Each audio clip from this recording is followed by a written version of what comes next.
Assalamualaikum warahmatullahi wabarakatuh. Kembali lagi di channel Camp Story. Pada kisah kali ini, Mimin masih membawakan cerita yang ditulis oleh Kak Doni. Cerita ini diberi judul Kisah Nyata Jalan yang Berbeda. Tak pernah lupa, Mimin mendoakan sahabat pendengar sehat selalu dan dilimpahkan rezekinya. Amin ya rabbal alamin. Dan jangan lupa untuk selalu mendukung channel ini dengan cara like, komen, dan subscribe. Terima kasih, langsung saja kita masuk ke ceritanya dan selamat mendengarkan.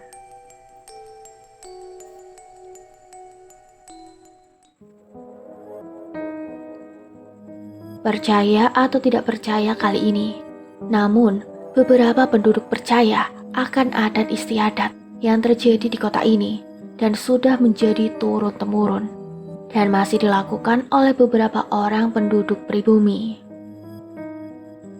Jadi, cerita kali ini saya akan menceritakan tentang keunikan yang terjadi dalam melaksanakan ibadah haji untuk orang muslim. Hal yang sudah sewajarnya dilakukan untuk pergi ke tanah suci, yaitu mempersiapkan segalanya. Salah satunya adalah uang dan daftar melalui Departemen Agama.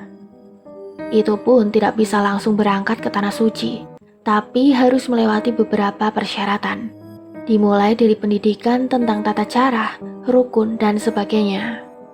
Dan juga harus menunggu beberapa tahun menunggu giliran kautanya telah tiba. Tapi tidak berlaku buat salah satu kota yang berada di Indonesia.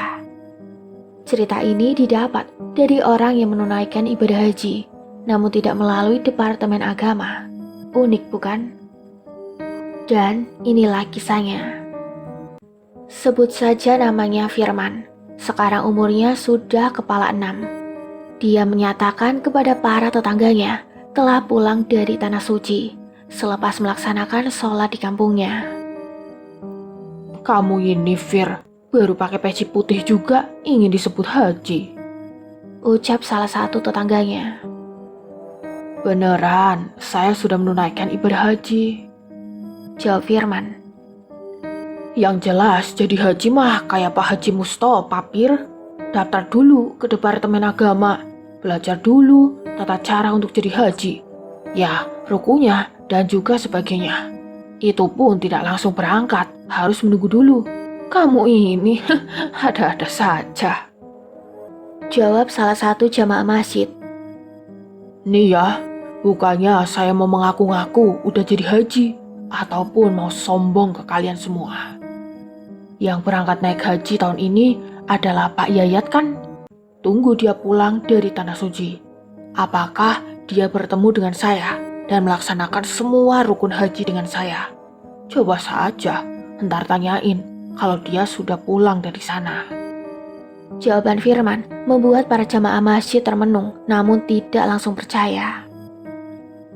Terus kenapa kamu sudah ada di sini, sedangkan Pak Yayat belum pulang dari tanah suci? Ucap salah satu warga. Kalian telah lupa atau memang tidak tahu akan adat istiadat penduduk zaman dulu. Buat yang benar-benar ingin naik haji menunaikan rukun Islam yang kelima. Namun, terhalang oleh biaya. Saya telah membuktikannya dan memang berhasil bisa pergi ke tanah suci tidak melalui Departemen Agama maupun naik pesawat untuk bisa sampai ke sana. Jawab Firman membuat salah satu jamaah yang sudah tua kaget karena sudah lama sekali tidak ada yang bisa melakukannya lagi. Benar kamu Fir, telah mengikuti tata cara orang dulu supaya bisa sampai ke sana. Iya, beneran. Karena sudah lama sekali saya ingin menunaikan ibadah haji, menunaikan rukun Islam yang kelima. Namun, terhalang oleh biaya. Ada-ada sekali bapak-bapak. Serius amat ngobrolnya di depan masjid. Tanya Ustadz yang baru selesai kegiatan di dalam masjid. Ini Pak Ustadz, katanya si Firman baru pulang menunaikan ibadah haji. Padahal dia kan tidak berangkat ke sana. Kalaupun berangkat, pasti waktu itu barengan sama Pak Yayat. Kita semua juga kan ikut mengantarnya ke Departemen Agama waktu itu. Ini kan Pak Firman tidak ikut berangkat. Jawab salah satu jamaah. Menunaikan ibadah haji adalah impian semua orang muslim dan salah satu rukun Islam. Menunaikan atau tidaknya firman, kita doakan saja yang terbaik. Karena tidak ada yang mustahil jika Allah berkehendak. Jawaban Ustadz membuat semua para jamaah terheran karena Ustadz seakan percaya kalau Firman telah melaksanakan ibadah haji. Jadi Ustadz percaya kalau Firman sudah melaksanakan ibadah haji? Tanya jamaah. Tapi katanya Firman melaksanakan ibadah haji dengan Pak Yayat di sana, Ustadz. Kata salah satu jamaah yang sudah tua. Ya, kita tunggu saja kebenarannya dari Pak Yayat saat dia pulang dari Tanah Suci. Yang jelas 2 bulan kemarin, Firman terus bertanya tentang tata cara menunaikan ibadah haji. Jawab Ustadz. Dan saya juga mendatangi gurunya Pak Ustadz. Kemudian, beliau memberikan wejangan untuk bisa sampai ke sana tanpa adanya biaya. Benar-benar dikabulkan Allah Pak Ustadz, meskipun banyak sekali rintangannya. Jawab Firman, Ustadz hanya tersenyum dan berkata, Alangkah baiknya kita semua menunggu kepulangan Pak Yaya dari sana. Dan kamu Firman, jangan dulu menceritakan semuanya. Perkataan itu membuat Firman mengerti dan membuat jamaah juga penasaran. Akhirnya mereka pulang ke rumah masing-masing dan sangat menunggu kedatangan Pak Yaya dari Tanah Suci. Selang beberapa hari, Pak Yayat pun pulang dari Tanah Suci kembali ke kampungnya dan membenarkan kepada warga bahwa Firman telah menunaikan ibadah haji bersamanya di Tanah Suci.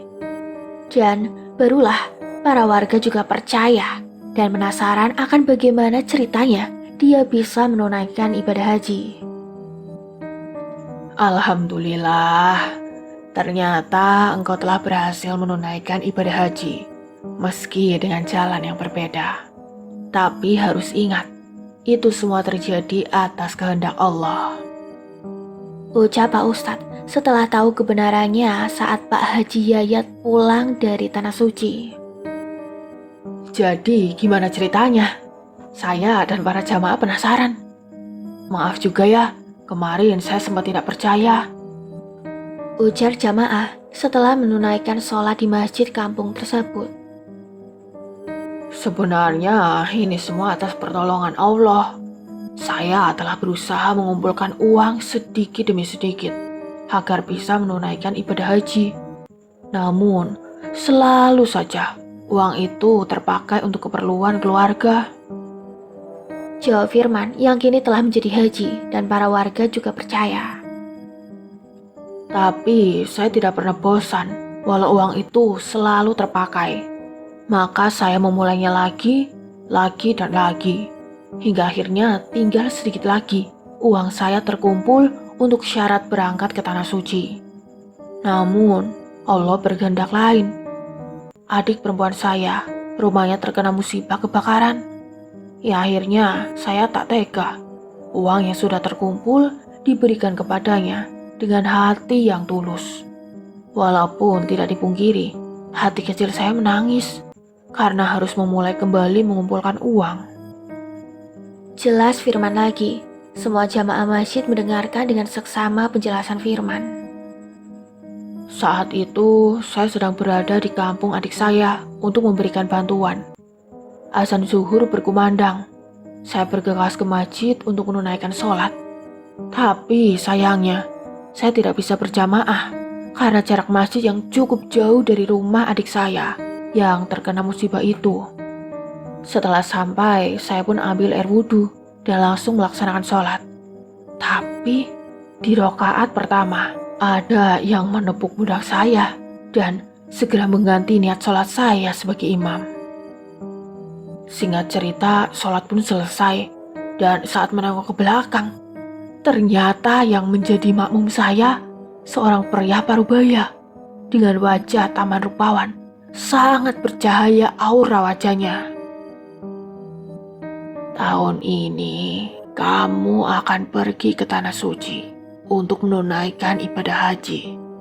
Jangan pikirkan soal uang, karena kamu akan berangkat ke sana dengan jalan yang berbeda. Temui ustadz di kampungmu, belajar tata cara haji, dan setelah tahu, minta restu darinya untuk pergi ke tanah suci.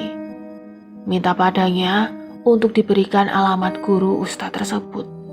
Dia pasti mengerti. Ujar pria parubaya yang tiba-tiba berkata demikian. Firman tidak mengiyakan ataupun menolak, karena pria parubaya itu bangun dari duduknya, kemudian pergi mengucapkan salam. Assalamualaikum.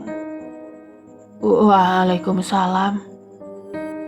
Singkat cerita, Firman pun pulang kembali ke rumah adiknya, meninggalkan masjid dengan hati penuh tanda tanya, memikirkan setiap kata yang diucapkan pria parubaya tadi. Saya pulang dulu ya. Jangan bersedih akan musibah yang terjadi kepadamu saat ini. Berdoalah kepada Allah agar kamu dapat melewati ini semua. Firman pamit pulang ke adiknya. Tapi uang ini kan uang tabungan kakak untuk bisa mendaftarkan ibadah haji. Saya dan anak-anak akan tinggal dulu di rumah mertua, jawab adiknya. Saya ikhlas, kita saling mendoakan kepada Allah. Singkat cerita, Firman pun kembali pulang ke rumahnya, lagi-lagi sambil memikirkan dan berusaha memahami ucapan pria parubaya tadi. Apa salahnya untuk dicoba? Mungkin juga ini petunjuk dari Allah. Kata Firman dalam hati, berusaha berpikir positif. Selang beberapa hari, saat sudah berada di rumahnya lagi, Firman bersilaturahmi ke rumah Ustadz yang berada di kampungnya. Assalamualaikum Ustadz. Ucapan salam dari depan pagar rumahnya Ustadz, yang kebetulan saat itu beliau sedang duduk di depan teras rumahnya. Waalaikumsalam. Mari masuk Pak. Silakan duduk. Mau di dalam apa di sini saja? Di sini saja Ustadz. Tumben Pak. Kalau tidak keberatan, izinkan saya untuk belajar rukun haji, jawab Firman dengan hati masih penuh keraguan. Insya Allah saya akan ajarkan. Alhamdulillah, Bapak mau berangkat ke tanah suci, jawab Pak Ustadz dengan hati bahagia, karena salah satu warganya akan melaksanakan ibadah haji. Terima kasih Pak Ustadz. Namun, sebenarnya saya belum mendaftar ke Departemen Agama. Tadinya tahun sekarang saya mau mendaftarkan diri. Hanya saja uang untuk berangkat ke sana terpakai lagi. Saya berikan kepada adik saya, ya rumahnya terkena musibah kebakaran. Innalillahi, tapi tidak ada yang terluka kan? Alhamdulillah tidak ada Pak Ustadz, karena saat itu kejadiannya di siang hari. Alhamdulillah. Pak Firman, jangan berkecil hati. Saya akan tetap ajarkan rukun haji. Dan saya akan doakan Pak Firman agar Allah memberikan jalan untuk bisa sampai ke sana. Justru karena itu, saya mau belajar rukun haji Pak Ustadz. Meskipun hati ini ragu, tapi tidak ada salahnya belajar dari sekarang. Entah bisa berangkat atau tidaknya ke tanah suci. Maksudnya Pak, jadi setelah saya mendapatkan kabar adik saya terkena musibah, saya langsung pergi ke sana. Dan tidak pikir panjang uang tabungan yang sudah terkumpul, saya berikan semuanya. Jelas Firman, Ustadz mendengarkan dengan seksama. Dan di saat saya melaksanakan sholat duhur di masjid yang ada di kampungnya. Oh iya, saat itu saya sholat sendiri. Tapi di rakaat pertama ada yang menepuk pundak. Otomatis saya mengganti niat sholat. Setelah selesai sholat, saya menengok ke belakang untuk bersalaman. Yang ternyata yang menjadi makmum saya seorang pria parubaya. Iya, lanjut Pak. Saat bersalaman dia berucap untuk belajar rukun haji kepada ustadz yang ada di kampungku. Katanya tidak mustahil, kamu bisa berangkat haji tahun ini, walau dengan jalan yang berbeda. Setelah tahu semua rukun haji, saya disuruh untuk meminta Pak Ustadz diantarkan kepada gurunya. Jelas Firman. Masya Allah, mungkin itu juga akan menjadi suatu bentuk pertolongan dari Allah, supaya makhluk ciptaannya bisa bersilaturahmi ke sana untuk menunaikan rukun Islam yang kelima. Jawab Ustadz dengan senyuman. Jadi Pak Ustadz mau membantu saya? Insya Allah Pak, saya akan membantu sesuai yang diucapkan pria parubaya itu. Meskipun saya tidak tahu akan maksud dan tujuannya itu. Dan di hari itu pula, Pak Ustadz mengajarkan tata cara untuk menjadi seorang haji. Singkat cerita, 2 minggu berlalu begitu saja, dan Firman sudah mengetahui semua rukun haji. Hari ini kita berdua akan bersilaturahmi ke rumah guru saya. Karena Bapak telah tahu semua syarat-syarat menunaikan ibadah haji. Jelas Pak Ustadz. Iya Pak Ustadz, Alhamdulillah, saya ikut saja Pak Ustadz. Jawab Firman dengan hati masih penuh keraguan. Yakinlah terhadap pertolongan Allah Pak, semua tidak ada yang mustahil. Ujar Ustadz memberikan motivasi kepada Firman, karena dia tahu bahwa Firman punya perasaan bimbang. Berangkatlah mereka berdua ke rumah gurunya Ustadz, dan dikala itu sudah memasuki tahun musim haji. Singkat cerita, mereka berdua telah sampai di rumah gurunya Pak Ustadz. Ternyata di sana ada sebuah pondok pesantren, namun santrinya tidak begitu banyak, dan kebanyakan santrinya sudah berumur semua. Malahan dari tampilan dan tutur bahasanya sudah seperti seorang kiai. Assalamualaikum. Ucap salam dari Pak Ustadz di depan rumah kiai. Waalaikumsalam. Jawab salam dari dalam rumah. Silakan masuk ke dalam. Mereka berdua langsung masuk ke dalam rumahnya kiai, karena pintunya sudah terbuka dan kiai tengah duduk di ruang tamu sambil membaca Al-Quran. Sudah tahu semua rukun hajinya? Tiba-tiba, kiai berucap demikian saat bersalaman dengan Firman. Insya Allah sudah tahu semuanya. Jawab Firman dengan hati penuh keheranan. Masih ragu akan pertolongan dari Allah? Ucap kiai lagi yang masih bersalaman dengan Firman. Insya Allah sekarang tidak ragu lagi. Jawab tegas Firman. Silakan duduk. Setelah mendengar jawaban Firman, kiai melepas tangannya dan mempersilahkan untuk duduk. Setelah sholat asyar, kamu berangkat sendiri ke bukit sebelah sana. Ujar kiai sambil menunjuk bukit yang tidak jauh dari rumahnya. Ingat, maksud dan tujuanmu nak, pasrahkan diri kepada Allah. Insya Allah, Allah akan membantumu. Tapi, jangan sampai kamu takut ataupun terlena. Jelas kiai, Firman hanya menganggukkan kepala. Bacalah bismillah setelah sampai di kaki bukit. Sebelum kamu melanjutkan perjalanan naik, tandanya ada sebuah pohon pinus yang sangat besar. Teruslah melangkah, apapun yang terjadi. Sekali lagi, ingat tujuanmu. Iya Kiai. Jawab Firman tanpa banyak pertanyaan.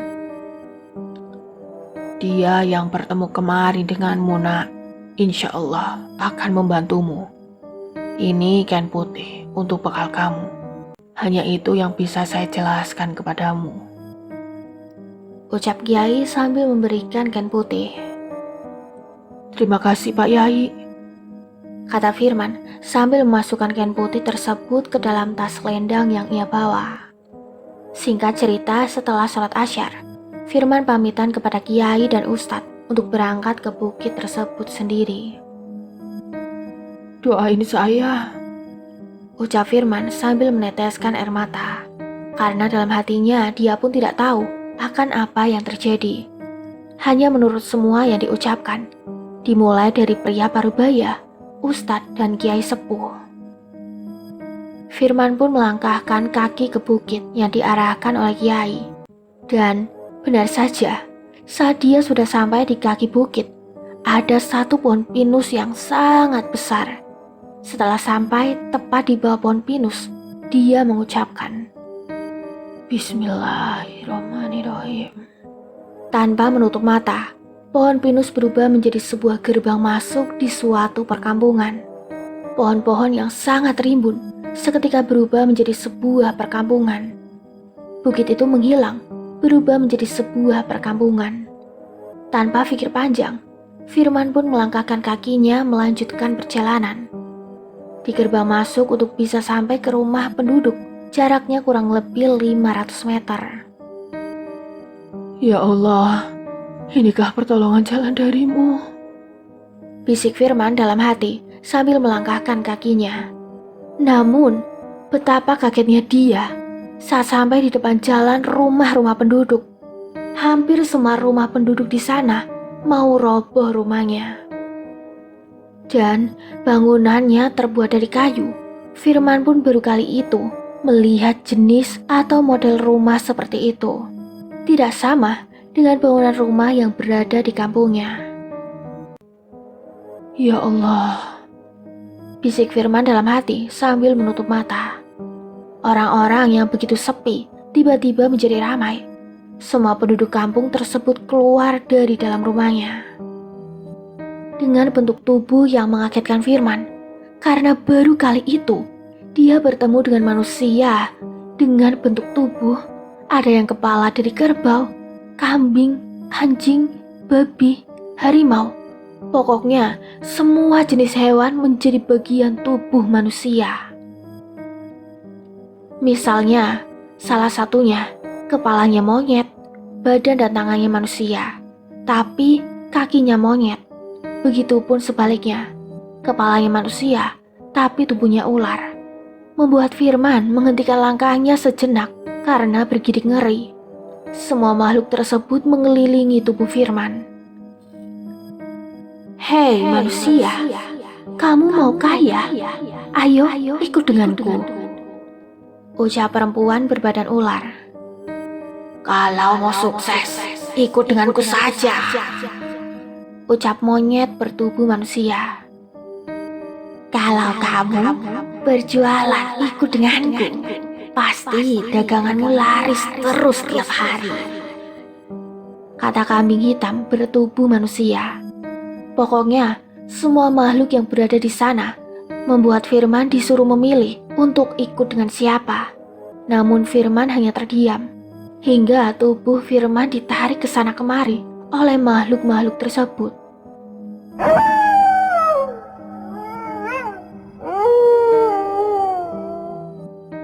Aungan anjing tiba-tiba bergema, membuat semua makhluk melepaskan tarikannya ke tubuh Firman. Hei manusia, jika kamu ingin memilih kenikmatan dunia, silakan pilih dengan siapa yang kamu mau. Di sini adalah tempat untuk membuat kontrak dengan bangsa kami. Tak sembarangan manusia bisa masuk ke dimensi ini. Berarti kamu orang yang terpilih, bukan manusia biasa. Apapun yang kamu mau, pasti bisa dikabulkan. Ujar sosok anjing hitam yang sangat besar tubuhnya. Ucapan anjing membuatnya tersadar akan wejangan Kiai, akan maksud dan tujuannya. Mohon maaf, saya hanya mau lewat. Tolong izinkan saya melewati tempat kalian. Tidak bisa. Kamu harus membuat kontrak dulu dengan bangsa kami. Silahkan kamu pilih dahulu dengan salah satu makhluk di sini. Baru saya akan persilahkan lewat. Jawab anjing, mungkin dia pemimpinnya. Jadi kalau tidak memilih, saya tidak bisa lewat. Mau sampai kapan kamu hidup susah di alammu? Sekarang waktunya dan di sini ada tempatnya. Kehidupanmu akan senang selamanya. selama kamu masih bernafas. Kalau saya menolak, bagaimana? Kamu tidak bisa kembali, dan kamu akan tinggal di sini selama kamu tidak membuat kontrak dengan kami. Bagaimana ini? Apa yang harus saya lakukan? Bisik Firman. Nak, Tiba-tiba terdengar suara di telinganya, itu suara Kiai. Dan dia langsung teringat apapun yang terjadi harus terus melangkah. saya akan tetap menolak apapun yang terjadi. Firman berucap begitu saja tanpa memikirkan apa yang akan terjadi padanya. Kalau begitu jawabanmu, berarti kamu memilih mati. Jawaban tegas dari anjing hitam besar tapi bisa berbicara. Seketika pula, semua makhluk tersebut mau menyerang Firman. Tapi anehnya, tidak ada satupun makhluk yang mampu menyentuh tubuhnya. Seakan tubuh Firman mempunyai perisai tidak terlihat. Semua makhluk yang mau menyerangnya langsung terpental. Saya akan tetap melanjutkan perjalanan, Ucap Firman sambil melangkahkan kakinya. Singkat cerita sampai ujung kampung tersebut, semua makhluk masih terus berusaha menghentikan Firman. Tapi tetap sama, tidak ada yang bisa menyentuhnya, hingga dia melewati gapura kampung tersebut. Alhamdulillah, ucap syukur keluar dari mulut Firman. Namun, rasa tenang setelah melewati gapura seketika berubah menjadi sangat mencekam. Perasaan takut lebih dalam terjadi pada dirinya. Aroma bau bangkai menambah ketakutannya. Karena yang ia lihat saat ini adalah sebuah pasar manusia. Iya, pasar manusia. Karena di pasar tersebut seperti berada di dalam pasar daging. Namun yang dijual bagian tubuh manusia semua. Astagfirullahaladzim. Firman beristighfar saat melihat semua yang jadi penjualnya.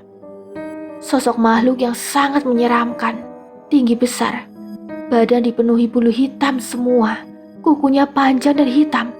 Ada yang lidahnya menjulur keluar, mata merah besar menyala, ada tanduk di kepalanya juga. Dan seperti halnya sebelumnya, Firman melawan rasa takut dan terus melangkah. Selangkah demi selangkah, yang membuat Firman sangat terkejut adalah saat ia melihat manusia yang dikeluarkan dari dalam kandang, kemudian dipotong lehernya begitu saja. Semua bagian tubuhnya dipotong, layaknya menjual ayam potong. Tolong selamatkan kami. Teriakan minta tolong dari kandang ayam saat melihat Firman berjalan. Kamu ini peliharaanku, tidak ada yang bisa menolongmu. Kepala manusia itu dijambak, langsung ditebas lehernya. Darah muncrat dari lehernya, membuat lebih dari 5 orang manusia yang berada di dalam kandang terdiam. Hanya tetesan ratapan air mata yang keluar, seakan makna untuk bisa menolongnya. Hei manusia, apa yang kamu lihat? Jika kamu ingin menolongnya, maka kamu akan mati. Mereka semua adalah manusia yang bersekutu dengan bangsa kami. Waktunya telah habis, dan kini adalah waktu saya menagih semua janjinya. Jelas makhluk menyeramkan itu. Saya cuma numpang lewat saja. Pergi. Firman pun melanjutkan perjalanannya. Bukannya tak ingin menolong, tapi dia juga tidak tahu cara untuk menolongnya. Langkah Firman terhenti saat melanjutkan langkahnya di salah satu lapak jualan. Di dalam kandang ada 2 orang manusia yang sudah berumur dan dia mengenalinya. Suami istri yang ternyata ia adalah orang tersohor tetangga kampungnya. Usaha sembakonya sangat laris. Rumah sangat mewah, mobil, harta benda di mana-mana. Astagfirullahaladzim. Firman beristighfar. Nak, Tolong, Nak. Ucapan memelas dari dalam kandang. Pergi. Ini bukan urusanmu. Ini adalah tanggung jawabnya mereka berdua. Ucap makhluk sambil menunjuk. Air mata terjatuh dengan sendirinya karena dia tak tahu bagaimana cara untuk menolongnya. Kurang lebih setengah jam perjalanan jalan kaki untuk bisa melewati pasar manusia tersebut tanpa diganggu oleh satupun makhluk yang berada di sana. Di saat Firman sampai di ujung pasar, ada sebuah gapura. Namun, gapura besar tersebut ada pintunya dan masih tertutup rapat. Bagaimana cara membuka gerbangnya? Bisik Firman dalam hati sambil melihat ke sekeliling gerbang. Dan saat melihat ke atas, ada sebuah tulisan Arab yang terukir. Assalamualaikum. Tulisan yang tertulis di atas gerbang masuk. Tanpa pikir panjang, Firman langsung berucap salam. Assalamualaikum. Ucapan salam keluar dari mulut Firman. Tiba-tiba, pintu gerbangnya terbuka dengan sendirinya. Tidak ke depan terbukanya, tapi ke samping. Waalaikumsalam. Jawaban barengan dari 4 orang perempuan yang sangat cantik, bercahaya tinggi putih, membuat Firman terkesima. Mari, masuk. Kami telah lama menunggu kedatanganmu. Jawab salah satu perempuan. 2 orang berjalan di depan Firman, dan 2 orang lagi menggandeng tangannya Firman. Sebelum melanjutkan perjalanan, mampir dulu ke rumah. Kanda belum makan, dan pasti sangat lelah. Kata salah satu perempuan, hanya anggukan kepala. Kini Firman seakan terkesima menuruti semua ucapan perempuan itu. Ini adalah rumah kami berempat. Kata salah satu perempuan saat tiba di depan sebuah rumah. Rumah yang sangat megah, mewah, bak istana. Dan di tempat sekarang tidak seperti tempat sebelumnya. Kini Firman berada di sebuah perumahan sangat elit. Rumah-rumah bak istana berjejer di sana. Dan kebanyakan penduduknya perempuan semua. Setelah masuk ke dalam rumah, Firman dijamu oleh keempat perempuan tersebut. Bahkan makan dan minumannya pun disuapin, membuat Firman terlena dan lupa akan maksud dan tujuannya. Di hari itu, Firman menginap di sana, dan di keesokan paginya saat terbangun dan keluar dari salah satu kamar di rumah tersebut.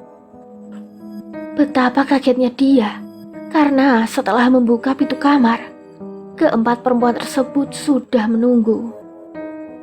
Kanda, mau mandi? Apa mau makan dulu?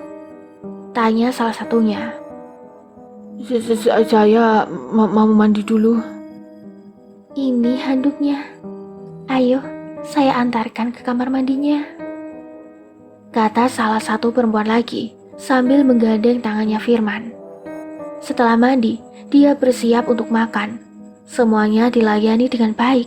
Di sana Firman bak seorang raja. Kanda, maukah engkau jadi imam kami berempat? Kata salah satu perempuan setelah makan. Maksudnya?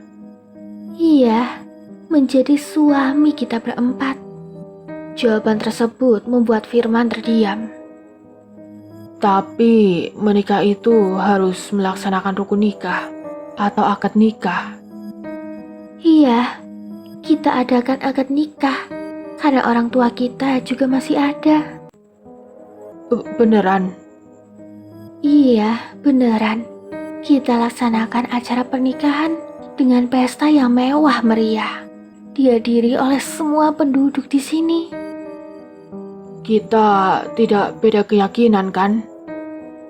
Keyakinan kita sama, agama Islam. Buktinya, sebelum Kanda masuk, syarat masuknya harus mengucapkan salam. Saya ngikutin saja kalau itu memang maunya kalian untuk menjadikan saya sebagai suami. Kalau begitu, Kita akan nikah minggu depan. Kita siapkan semuanya dari sekarang. Hari berganti hari, seisi rumah sibuk mempersiapkan acara pernikahan. Hingga di hari kelima, waktu menunjukkan jam 11:30 siang.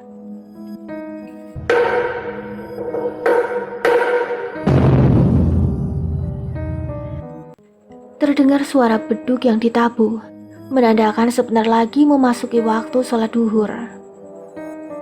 Hari apa sekarang? Tanya Firman di ruang tamu di rumah tersebut. Hari Jumat, Kanda. Cepat, Kanda mandi. Saya siapkan bajunya. Firman langsung bergegas mandi. Dan setelah mandi, sarung, peci, dan baju koko telah disiapkan oleh salah satu calon istrinya. Setelah berganti baju, Firman bergegas berangkat ke masjid untuk melaksanakan sholat Jumat. Dan betapa bahagianya Firman, pergi ke masjid pun diantar oleh keempat calon istrinya hingga sampai ke depan masjid. Sedikit penjelasan, di sana juga ada penduduk laki-lakinya. Akhirnya masuklah Firman ke dalam masjid untuk melaksanakan sholat Jumat, meninggalkan keempat calon istrinya di luar masjid. Masjid yang sangat megah dan mewah. Baru kali ini dia sholat di masjid yang bangunannya begitu istimewa. Singkat cerita, sholat Jumat pun dilaksanakan. Dan setelah selesai, Firman dipanggil oleh imam masjid saat ia mau pulang kembali ke rumah. Keempat calon istrinya terlihat menunggu di luar halaman masjid. Hanya lambaian tangan yang ia berikan. Nak, kesini dulu. Jangan dulu kembali. Ucap imam masjid. Dan di saat Firman menengok ke dalam masjid, Firman sangat kaget karena yang memanggilnya adalah pria parubaya yang menjadi makmumnya saat sholat di kampung adiknya. Firman pun segera menghampirinya dan mencium tangannya. Kiai, masih ingat saya? Kamu yang telah lupa akan tujuanmu. Jawab Kiai, membuat Firman langsung tersadar akan tujuannya lalu beristighfar. Astagfirullahaladzim. Sekarang kamu tinggal pilih jalan keluarnya. Mau lewat pintu yang itu yang telah ditunggu keempat orang perempuan yang ingin menjadikanmu suami mereka, atau pintu yang satu lagi yang masih tertutup. Saya akan keluar melewati pintu yang tertutup karena tujuan awal saya adalah untuk menunaikan ibadah haji. Berarti kamu akan meninggalkan mereka berempat. Jika saya ditakdirkan untuk menikahi keempatnya, saya akan terima. Tapi jika itu hanyalah godaan semata untuk menghalangi tujuan saya menunaikan ibadah haji, maka di detik ini juga saya akan pergi. Saya akan menunggu kedatanganmu kembali setelah menunaikan ibadah haji di sini. Mereka berempat juga pasti akan ikhlas menunggu karena mereka adalah anak-anakku. Tolong doakan saya, Kiai. Saya pamit pergi. Assalamualaikum. Kata Firman langsung menuju pintu masjid yang masih tertutup. Waalaikumsalam. Bismillah. Dan saat pintu masjid terbuka, dia langsung melangkahkan kaki lalu langsung bersujud. Karena saat pintu itu terbuka, dia berada di pintu masuk Ka'bah. Terlihat ribuan orang tengah mengelilingi Ka'bah. Ya Allah, Engkau maha segalanya.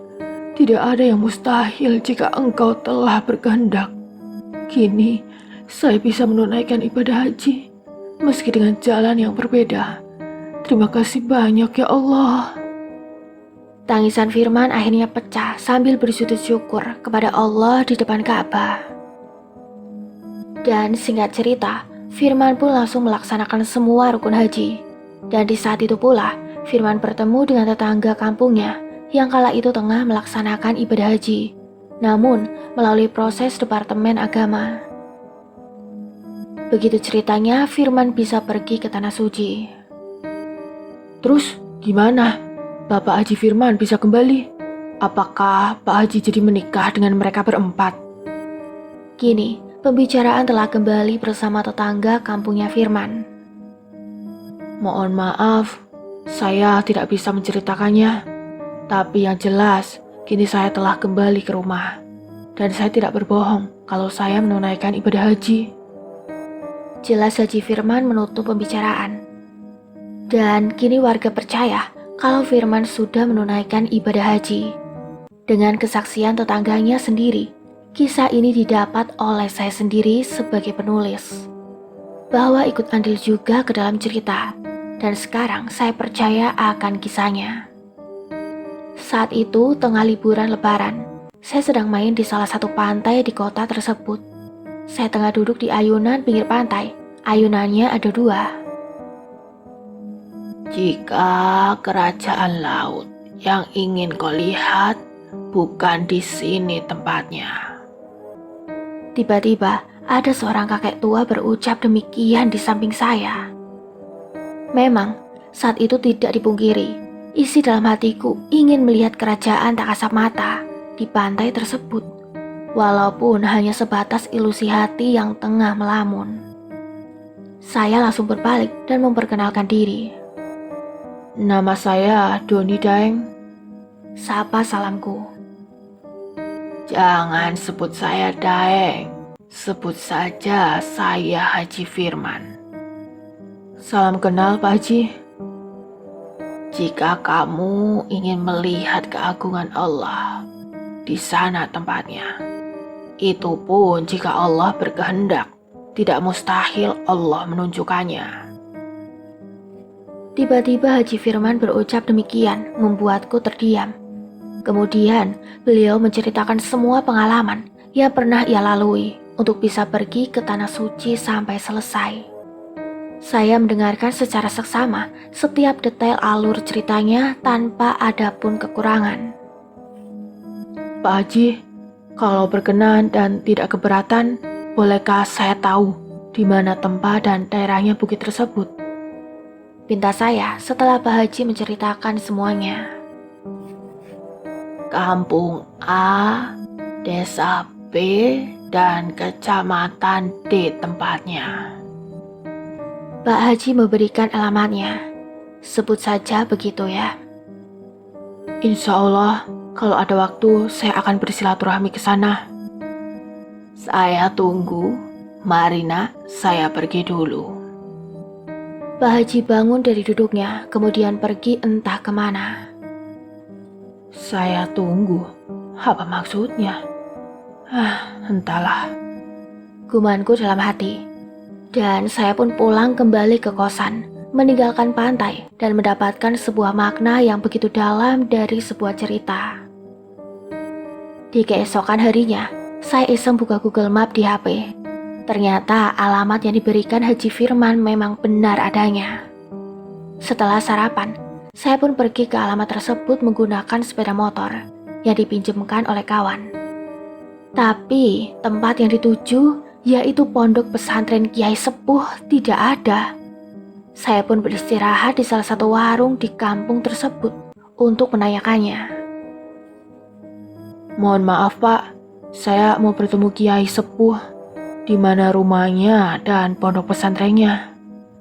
Tanya saya ke pemilik warung. Pondok pesantren Kiai Sepuh. Sebentar, saya tanyakan dulu ya ke papa saya. Soalnya saya tidak tahu. Jawab pemilik warung, seorang pria parubaya yang keheranan. Tak lama berselang, keluarlah seorang kakek yang sangat tua, kisaran umur 90 tahun. Kamu dari mana? Hendak kemana? Tanyanya. Walaupun sudah tua, bicaranya masih jelas, begitupun pendengarannya. Saya mau menemui Kiai Sepuh, mau bersilaturahmi ke pondoknya kek.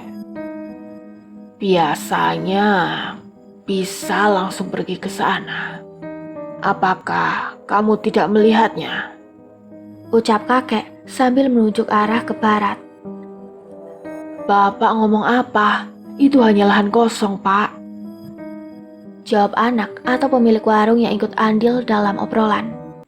Dan di saat saya melihat ke arah yang ditunjuk, ada satu bangunan rumah, satu masjid sedang, dan satu buah pondok pesantren. Itu yang ada masjidnya bukan? Iya, itu. Tapi sekarang belum saatnya juga untuk pergi menunaikan ibadah haji. Kalian ini melantur apa bagaimana? Dan ngobrolin apa tujuannya? Nggak ngerti saya. Tanya pemilik warung. Kamu yang termakan kemajuan zaman, hingga tidak tahu akan budaya sendiri penduduk pribumi. Di sana ada jalan pintas untuk menunaikan ibadah haji. Tidak sedikit orang yang berhasil melalui bukit tersebut. Namun, tidak sembarangan orang juga bisa pergi ke sana. Harus ada undangan ataupun petunjuk sebelumnya. Kalau tidak keberatan, saya mau menitipkan motor di sini. Kataku memotong pembicaraan. Iya, silahkan. Meskipun kakek tidak tahu maksud dan tujuanmu, kakek akan ikut mendoakannya. Saya hanya ingin bersilaturahmi, kek. Tapi kamu salah satu orang terpilih. Karena kamu bisa melihat pondok masjid dan rumahnya Kiai Sepuh. Sampai saat ini, seumur hidup, saya hanya baru sekali melihat rumah Kiai Sepuh dan pondok pesantrennya. Tadi juga, saya cuma bilang saja dan menunjukkan arahnya saja. Padahal, saya tidak bisa melihatnya. Tapi kamu bisa melihatnya. Berarti kamu adalah salah satu orang terpilih. Tidak sedikit orang yang sudah mendapatkan petunjuk, tapi tidak bisa menembus dimensinya. Terima kasih, kek, atas wejangannya. Dan saya akan segera ke sana, karena sebentar lagi memasuki waktu duhur. Kataku sambil berpamitan. Ya, sama-sama. Silahkan. Saya pun bergegas ke sana. Namun setelah sampai, tidak ada satu orang pun di sana.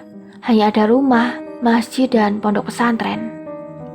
Karena sudah mau waktu sholat zuhur, saya ke masjid mengambil air wudhu dan langsung masuk ke dalam. Dilihat jadwal sholat sudah waktunya untuk mengumandangkan azan zuhur. Tanpa pikir panjang, saya pun mengumandangkan azan, namun tidak menggunakan pengeras suara.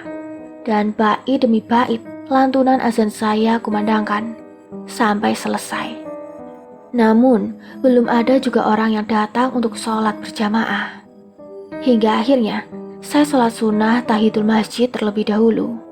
Dan setelah selesai sholat, tiba-tiba terdengar suara. Silakan, Komanjang. Mari kita sholat berjamaah. Ucap seorang kiai sepuh yang penuh wibawa. Saya pun mengumandangkan qomat, menandakan waktu sholat berjamaah akan dimulai. Satu persatu jamaah masjid datang di saat saya sedang mengumandangkan qomat. Hingga akhirnya, satu masjid ukuran sedang itu penuh untuk sholat zuhur berjamaah. Saya sholat tepat di belakang imam, yaitu kiai sepuh. Dan setelah selesai sholat, beliau berucap, namun anehnya, menggunakan bahasa daerah saya, yaitu bahasa Sunda. Dan di sini saya akan menerjemahkannya ke dalam bahasa Indonesia. Ada apa? Belum saatnya kamu berangkat ke sana, karena sekarang belum bulannya. Tapi kalau untuk membuktikan, silahkan. Ujar Kiai.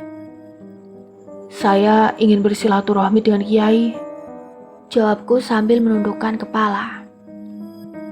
Diterima, Jang. Beliau memanggilku dengan sebutan Ujang, ciri khas nama panggilan laki-laki di suku Sunda. Bolehkah, Kiai? Silahkan. Insya Allah jalannya telah terbuka lebar. Ikuti semua yang diceritakan firman kepadamu. Insya Allah akan sampai ke sana dengan selamat atas izin Allah. Namun, seberapa keras Ujang membuka pintu masjid di sana, pintu itu tidak akan terbuka. Iya Kiai, saya paham. Mohon doa restunya. Insya Allah didoakan. Setelah berpamitan, saya pergi ke bukit tersebut. Dan memang benar, di kaki bukit ada sebuah pohon pinus yang sangat besar. Bismillahirrahmanirrahim. Dengan menyebut nama Allah yang Maha Pengasih lagi Maha Penyayang, tolong restui perjalananku. Jika Engkau berkehendak, bukakanlah jalan untukku. Ucapku berdoa kepada Allah di bawah pohon pinus besar. Dan seketika rimbunya pepohonan di bukit tersebut berubah menjadi sebuah perkampungan. Dan sama persis yang telah diceritakan oleh Haji Firman. Cuman anehnya, semua warga di sana hanya mengintip di dalam rumah. Hanya dari jendela dan pintu rumahnya dibuka sedikit saja. Semuanya juga sama di kampung tersebut. Sebagian bentuk tubuhnya adalah hewan. Ada mangsa. Terdengar jelas suara dari dalam rumah saat saya melewati kampung tersebut. Sudah kubilang, sebelum anak manusia ini datang, jangan ada yang keluar. Bisa mati kalian olehnya. Ujar anjing hitam yang sangat besar, lidah menjulur panjang, taring yang begitu tajam, mata merah dan menyala. Dia menghadang perjalananku di kampung tersebut.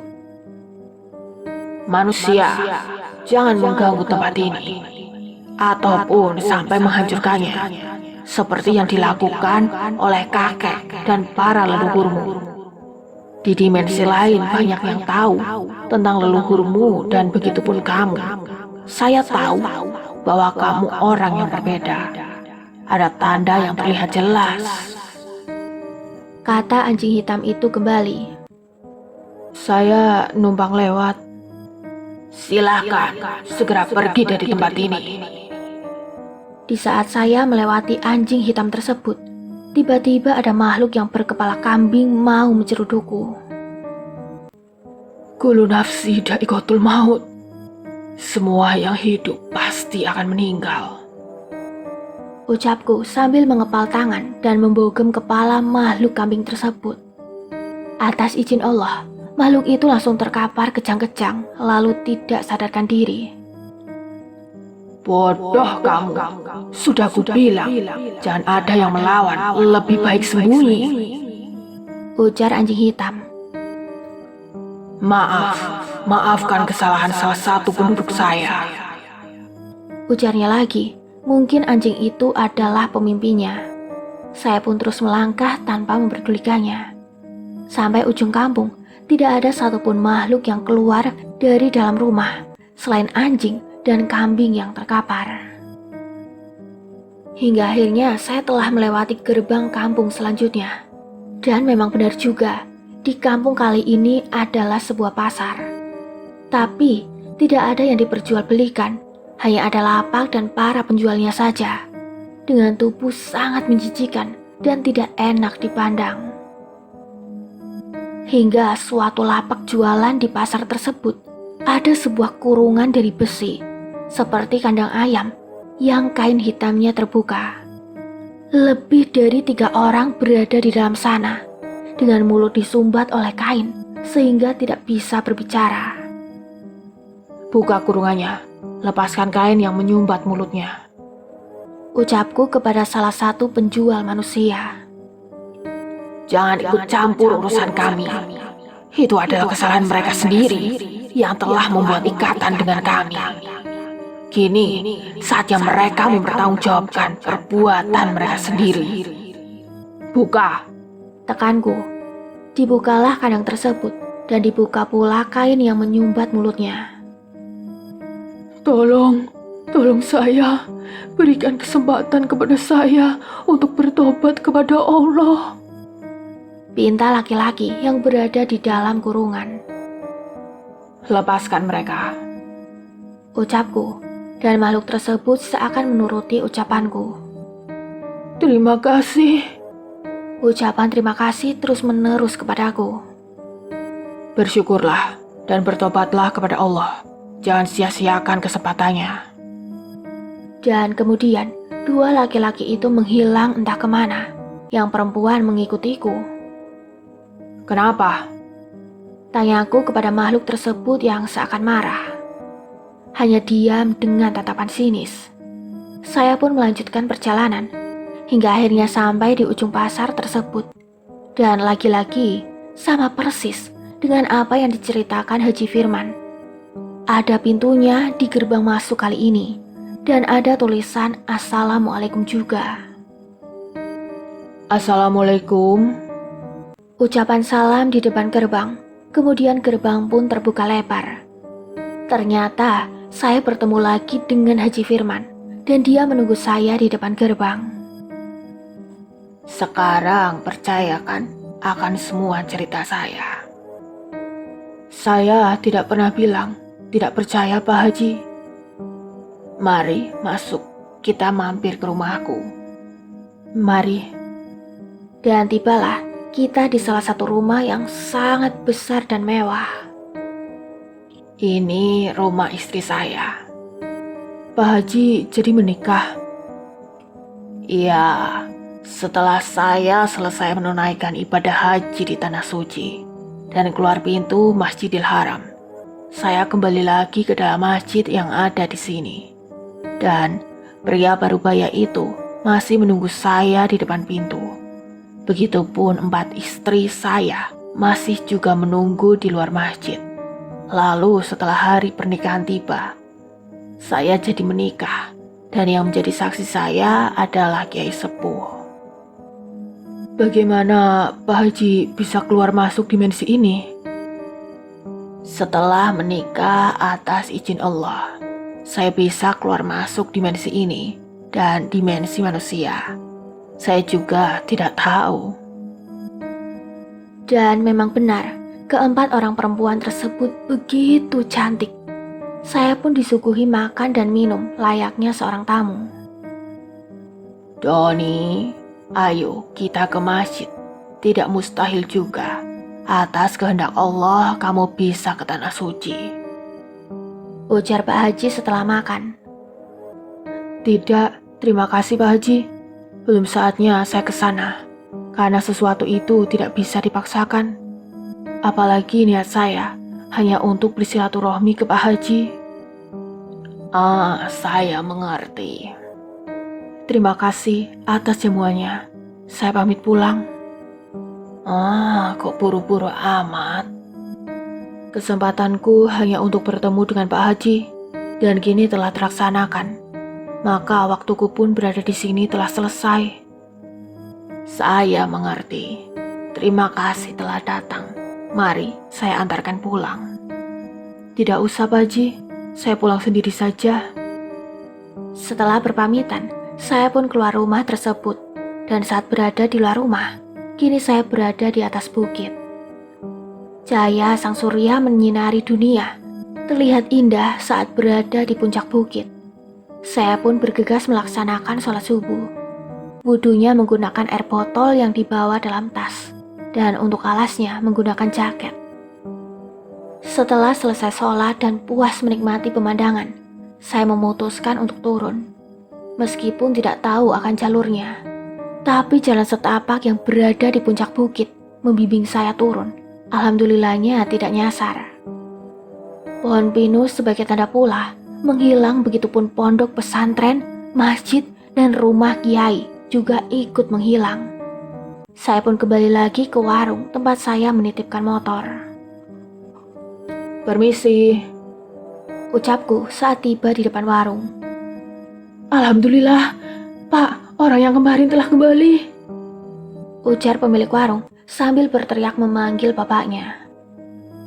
Sudah kubilang, tidak usah bimbang, dia pasti kembali. Lamanya pergi hanyalah sebuah proses perjalanannya. Jawab kakek. Emangnya kenapa, kek? Begitulah, kemarin anak saya terus mengoceh untuk meminta bantuan para warga untuk mencari kamu ke bukit tersebut, tapi saya larang. Mau dicari? Maksudnya?